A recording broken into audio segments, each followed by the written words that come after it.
नमस्कार मित्रों, 10 स्वदेश में आपका स्वागत है। ऑपरेशन सिंदूर के बाद चीन के मिसाइल्स और तुर्की के ड्रोन, इनकी कलई सबके सामने खुल गई। पाकिस्तान तो वैसे भी 4 दिन के अंदर ही घुटनों पर आ गया था। हमारे सीडीएस साहब का बयान कि 48 घंटे की वॉर को हमने 8 घंटे में खत्म कर दिया। लेकिन उसके बाद से आपने नोटिस किया होगा कि तुर्की, पाकिस्तान और अजरबैजान, यह तीनों कोशिश कर रहे हैं कि भाई जो यूरोप का क्षेत्र है, इस क्षेत्र में अपने आप को ना खलीफा बनाया जा सके। और तुर्की की कोशिश भी वैसे यही है। तुर्की खुद को कोशिश कर रहा है कि भाई जो 100 साल पहले कैलिफेट हुआ करता था, एर्दोगान उसी कैलिफेट को रिपीट करवाना यहां पर चाह रहे हैं। जो कि वर्तमान समय में अगर हम मुस्लिम समाज में जितने देश आते हैं, उन देशों के हेड के फॉर्म में देखें तो सऊदी अरब इस समय उनका हेड बना हुआ है। लेकिन तुर्की मतलब एर्दोगान की कोशिश यही है कि वह हेडशिप वह अपने पास रख सके, जैसे एक दौर पे हुआ करता था। लगभग 500 साल जो है वो कैलिफेट का कंट्रोल रहा है पूरे मुस्लिम समाज के ऊपर। तो एर्दोगान वही कोशिश यहां पर करते दिखाई दे रहे हैं। अब चूंकि तुर्की जो खुद को ड्रोन का बादशाह कहलाता है, कहता है कि भाई हमारे से ड्रोन कोई नहीं बनाता, खासकर उसका बयार कतार TB2, इसको लेकर तो उसका क्लेम यही है कि भाई ये हमारा ब्रह्मास्त्र है। लेकिन भारत के आकाश और T4 ने तुर्की के इस ब्रह्मास्त्र को निपटा के रख दिया। उसके बाद से तुर्की जो है वो खार खाए बैठा है। और तुर्की की दुश्मनी आप देखेंगे फिलहाल 3 देशों से चल रही है, ग्रीस, अर्मेनिया और साइप्रस। इन तीनों स्थिति को समझना है, क्योंकि अभी भारतीय प्रधानमंत्री नरेंद्र मोदी जाने वाले हैं साइप्रस, और यह छोटा घटनाक्रम नहीं है, क्योंकि अभी तक भारत के केवल 2 ही प्रधानमंत्री इस देश में गए हैं, इंदिरा गांधी जी और अटल बिहारी वाजपेयी जी। ऐसे में प्रधानमंत्री मोदी का इस समय जाना यह संदेश तो बड़ा दे ही रहा है। पहले हम ग्रीस और तुर्की के संबंध को देख लेते हैं। एक्चुअली ग्रीस और तुर्की का संबंध 1923 से ही खराब चल रहा है, क्योंकि फर्स्ट वर्ल्ड वॉर समाप्त हुआ था। ऐसे में जो एजियन सी है उसमें कई सारे आइलैंड्स थे, इन आइलैंड्स पे कब्जा करने की बात आई। तो उस समय जो ट्रीटी हुई, इस ट्रीटी के सहारे 150 आइलैंड्स को ग्रीस को दे दिया गया। और तब से तुर्की इन सभी आइलैंड्स को क्लेम करने की कोशिश कर रहा है। लेकिन फिलहाल ग्रीस जो है इन सभी आइलैंड्स पर अपना नियंत्रण रखा है, क्योंकि एजियन सी पर नियंत्रण करने का मतलब है कि वहां का जो जो पूरा आपका ट्रेड रूट है ना, उस पर आप नियंत्रण स्थापित करते हो। उसके सहारे ही आप भूमध्य सागर में अच्छे तरीके से एंट्री कर सकते हैं। और ग्रीस की कोशिश यही है कि उस पर अपना आधिपत्य रखा जाए। लेकिन तुर्की तुर्की तो जबरदस्ती उसको क्लेम करना चाहता है। वह कहना चाह रहा है कि नहीं, यह पहले हमारा हिस्सा था, इसलिए हम अभी भी इसको यहां पर होल्ड करना चाहते हैं। अभी जब फ्रांस ने ग्रीस को राफेल दिया, 24 राफेल दिए, तो उसके बाद तुर्की ने क्या कहा कि जिस तरीके से पाकिस्तान ने भारत के राफेल को यहां पर गिराया, वैसे ही हम भी इस राफेल को यहां पर गिरा देंगे। भाई पाकिस्तान ने कौन सा राफेल गिराया, ऐसा कहां पर सबूत है, कोई नहीं जानता। बस मुंह उठा के बोल देना है, तो पाकिस्तान ने बोल दिया, एर्दोगान यहां पे क्लेम कर रहे हैं। में ग्रीस के अंदर तुर्की हमेशा कोशिश कर रहा है कैसे वहां पर इंटरफेयर करे और कैसे उस देश को स्टेबल यहां पर किया जा सके। तो ग्रीस और तुर्की का झगड़ा बहुत पुराना है, और एजियन सी को लेकर यह झगड़ा वर्तमान समय में बढ़ता आपको दिखाई देगा। फिर आते हैं अजरबैजान के ऊपर।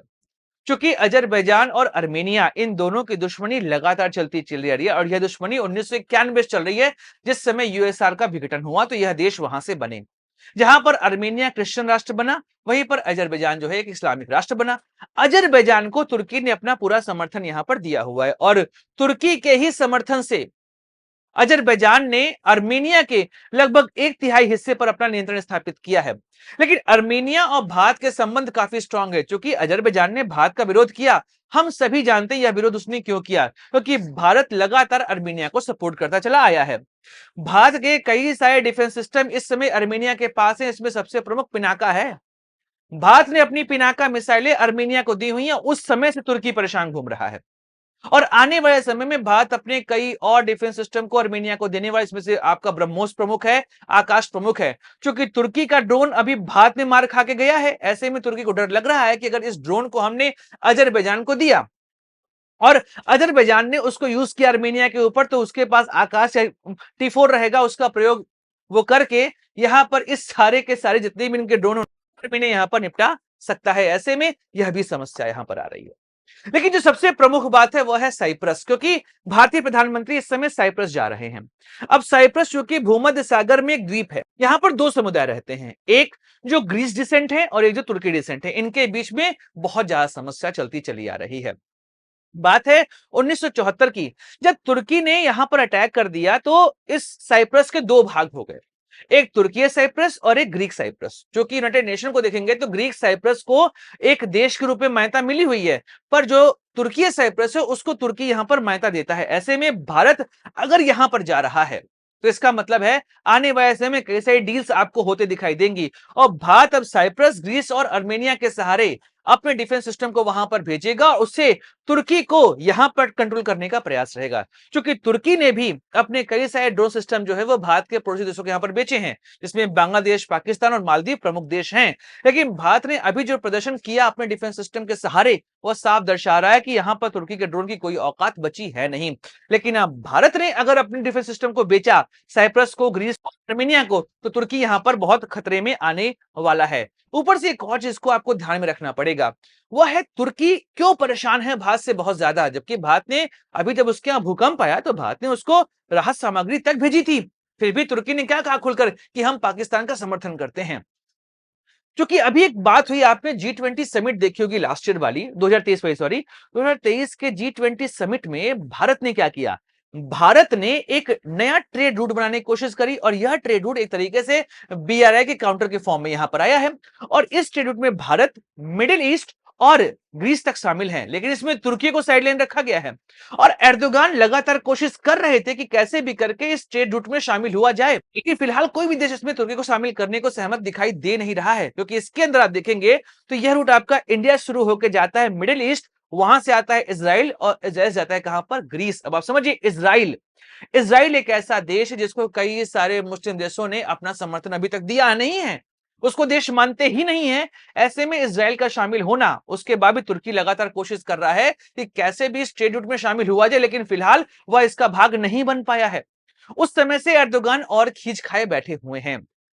तो फिलहाल जो तुर्की की स्थिति है, इस समय तुर्की छटपटा रहा है कि कैसे भी करके हम पाकिस्तान के सारे भारत को यहां पे थलग करें, लेकिन उसकी यह ख्वाहिश पूरी होते यहां दिखाई दे नहीं रही है। ऊपर से भारत यहां पे आर्मेनिया, ग्रीस और साइप्रस, इन तीनों देशों को अपना समर्थन दे रहा है। और अभी कनाडा जाने से पहले साइप्रस जाना और साइप्रस के बाद क्रोएशिया जाना, यह साफ दर्शा रहा है कि भारत धीमे धीमे यूरोपियन यूनियन में अपनी एंट्री लेने की कोशिश कर रहा है। और ऊपर से भारत की कोशिश लगातार यह बन रही कि भाई, जो कि नाटो देश के अंदर साइप्रस और तुर्की दोनों आते हैं, ऐसे में यह भी समस्या बन रही है यहां पर तुर्की के लिए। तो भारत यूरोपियन यूनियन और नाटो देशों के सहारे तुर्की को घेरने का प्रयास करेगा। तो क्रोएशिया जाना और साइप्रस जाना यह कोई साधारण घटनाक्रम नहीं है, इसका आने वाले समय में आपको बहुत बड़ा इंपैक्ट जो है वो देखने को मिलेगा। दोस्तों, वीडियो समाप्त करते हैं, मिलेंगे अगले वीडियो में, चर्चा करेंगे किसी और मुद्दे की। अपने दोस्तों सुधांशु को दीजिए इजाजत, लाइक शेयर सब्सक्राइब चैनल। जय हिंद, वंदे मातरम, भारत माता की जय। दोस्तों, 10 स्वदेश एक मंच है जहां पर हम निष्पक्ष पॉलिटिकल एनालिसिस करते हैं। अगर आपको हमारा पॉलिटिकल एनालिसिस पसंद आता है तो आप यूपीआई के माध्यम से हमारी मदद भी कर सकते हैं। बाकी हमारे चैनल को सब्सक्राइब करिए, वीडियो को लाइक करिए और वीडियो को शेयर जरूर करिए।